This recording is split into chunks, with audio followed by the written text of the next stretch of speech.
मित्रों, करीब 10-15 दिन के बाद ये वीडियो फिर से शुरुआत हो रही है।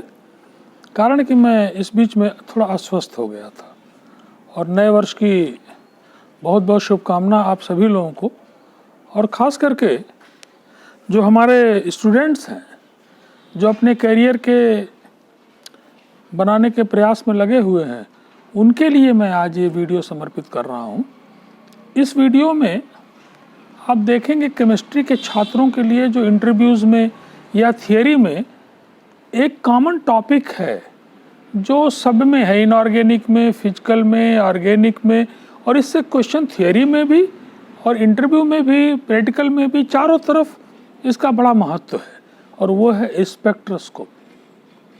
तो ये ज़रूर बच्चों के मन में आना चाहिए और आता होगा कि आखिर स्पेक्ट्रोस्कोपी को इतना महत्व क्यों दिया जा रहा है। पिछले करीब 1950 के बाद कह सकते हैं, बल्कि और 60 के बाद हम लोग कह सकते हैं कि स्पेक्ट्रोस्कोपी की दिन प्रतिदिन आप देखेंगे कि बड़ा एक तरह से उसकी जो ग्राह्यता है बहुत ज़्यादा है। कारण उसका यही है कि जो मॉलिक्यूल आप डेवलप करते हैं या जो बनाते हैं, जो खोज करते हैं, जो जीवन के विभिन्न क्षेत्रों में उपयोग हो रहे हैं, उनमें जो प्रॉपर्टी का जो वेरिएशन है, जो आप एक तरह टेलर की तरह से टेलरिंग करते हैं मॉलिक्यूल की, उसमें जो एनर्जी है मॉलिक्यूल की, दैट इज़ वेरी इंपॉर्टेंट। क्यों?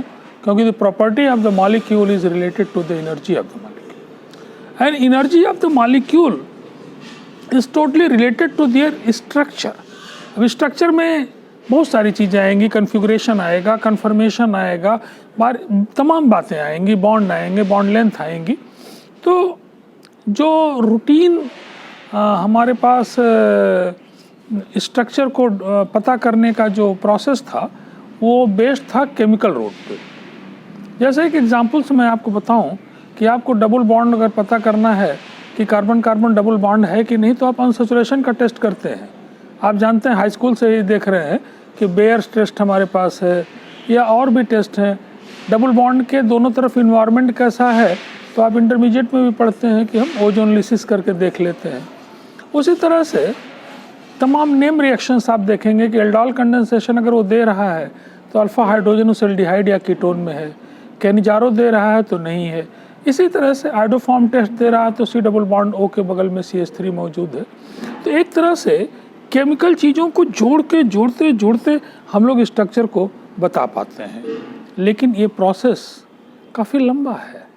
अननोन कंपाउंड जो भी आप बनाते हैं या जो अननोन कंपाउंड नेचुरल प्रोडक्ट में आप आइसोलेट करते हैं, उसके स्ट्रक्चर को जानने में आपको काफ़ी समय लगता था पहले। कारण ये था कि केमिकल रिएक्शन जो आप सोचते हैं वो 100% सक्सेस नहीं है, उसमें फेल्योर रेट काफ़ी है। ऑर्गेनिक रिएक्शंस में बहुत फेल्योर रेट है, तो समय काफ़ी लगता है, लेबर लगता है, आपका पैसा खर्च होता है, और ख़ास सबसे बड़ी बात कि वो सालों में, महीनों में जाके स्ट्रक्चर आप डेवलप कर पाते हैं। लेकिन जब से स्पेक्ट्रोस्कोपी आई तब से क्रांतिकारी परिवर्तन हुआ है। आपको अगर 1 ग्राम कंपाउंड दे दिया जाए और इंस्ट्रूमेंट आपके पास हों, तो आप घंटे, 2 घंटे, 4 घंटे में ही जो स्ट्रक्चर है आप निश्चित रूप से बता ले जाएंगे। स्पेक्ट्रोस्कोपी में आप देखेंगे कि तरह तरह की स्पेक्ट्रोस्कोपी है। नो डाउट एक दूसरे के सारी स्पेक्ट्रोस्कोपी एक दूसरे से रिलेटेड है। कि जैसे अगर आप double bond, extended double bond जानना है आपको, तो आप अल्ट्रावायलेट स्पेक्ट्रोस्कोपी में जाते हैं। फंक्शनल ग्रुप आपको जानना है तो IR स्पेक्ट्रोस्कोपी में जाते हैं। इसी तरह से आपको कार्बन कार्बन स्केलेटन है या बाकी स्ट्रक्चर देखना है तो NMR में जाते हैं। तो तरह तरह के स्पेक्ट्रोस्कोपी हैं। अगर सॉलिड कंपाउंड है तो उसके स्ट्रक्चर में XRD का भी बड़ा रोल है। तो तमाम तरह की जो स्पेक्ट्रोस्कोपी हैं, इनको हम एक दूसरे के साथ सहयोग करके, जोड़ के पूरे स्ट्रक्चर को क्या करते हैं, डेवलप कर देते हैं।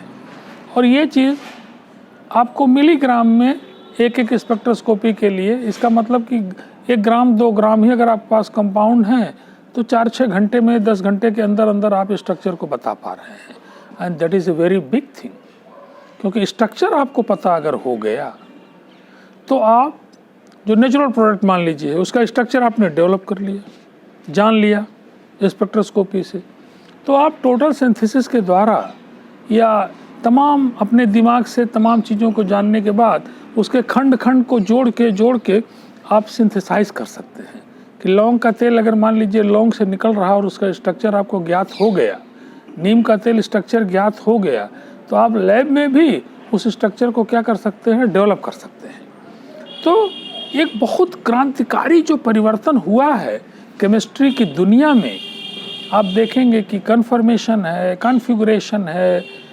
कन्फर्मेशन में आप देखेंगे कि एक फॉर्म है एकदम बायोलॉजिकली नॉन एक्टिव है, दूसरा फॉर्म है हाईली एक्टिव है, लेकिन उस कन्फर्मेशन को बताने के लिए आप देखेंगे कि spectroscopy plays very important role. तो जगह जगह, कहने का मतलब कि जगह जगह आपको स्पेक्ट्रोस्कोपी का रोल दिखाई पड़ेगा और ये बड़ा इम्पॉर्टेंट है। इसको आप 1 बाय 1 में वीडियोस लाऊंगा आपके लिए जल्दी ही कि यूवी क्या है, उसका उपयोग कैसे करेंगे, अल्ट्रावायलेट जो हमारी स्पेक्ट्रोस्कोपी है उसकी क्या क्या खूबियाँ हैं, क्या क्या उपयोग हैं। इसी तरह से आईआर जो इंफ्रारेड स्पेक्ट्रोस्कोपी है वो मेनली हम कहाँ यूज करते हैं, और आजकल तो मटेरियल साइंस में भी आईआर का बड़ा यूज है। इसी तरह से एनएमआर में भी सॉलिड एनएमआर है, लिक्विड एनएमआर है, 1H एनएमआर है, 13C एनएमआर है, तरह तरह के एनएमआर हैं, मल्टी डायमेंशनल एनएमआर है, डायनेमिक एनएमआर है, बहुत सारे प्रकार हैं। तो आप देखेंगे कि काफ़ी वास्ट है इसका कोर्स और इसका नॉलेज बड़ा इंजॉइंग है। तो अभी मैं 1-2 वीडियोस में BSc लेवल की चीज़ों को डालूंगा और आने वाले 1-आध हफ्ते के अंदर ही उसको थोड़ा और एडवांस करके फिर मैं उसको MSc लेवल में ले जाऊंगा। इवन तो जो वीडियो BSc लेवल की होगी, कंपटीशन लेवल की होगी, वो MSc में भी यूज हो सकती है। तो मैं जल्दी शुरू करूंगा, 1-2 दिन के अंदर ही शुरू करूंगा। और आप लोग स्पेक्ट्रोस्कोपी में ध्यान से मेरी वीडियोस को देखिए और अच्छा लगे तो कमेंट भी लिखिए।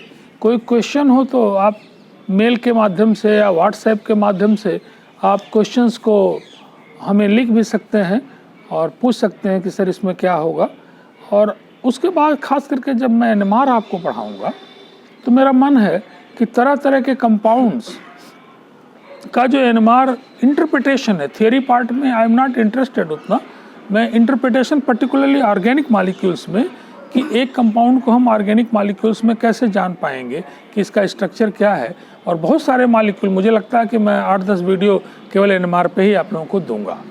तो ठीक है, नए साल की शुभकामनाओं के साथ एक बार पुनः आप सबको ढेर सारा, खासकर छात्रों को अपने आशीर्वाद है, और बाकी जो चैनल के लोग हैं वो भी इसे देख सकते हैं, अपने बच्चों को भी बता सकते हैं और देखेंगे आप कि इसका उपयोग फूड टेक्नोलॉजी से लेकर लेदर टेक्नोलॉजी से लेकर तमाम दुनिया की तमाम फील्ड्स में आप इसका यूज आगे चल के कर सकते हैं। रिसर्च में खास करके जब आप जाएंगे तो स्पेक्ट्रोस्कोपी की नॉलेज एकदम से आपके लिए बेहद आवश्यक है, बिना इसके आप 2 कदम चल नहीं पाएंगे। तो पुनः एक बार शुभकामना, नए साल की बहुत बहुत बधाई, शुभकामना, धन्यवाद। ओके।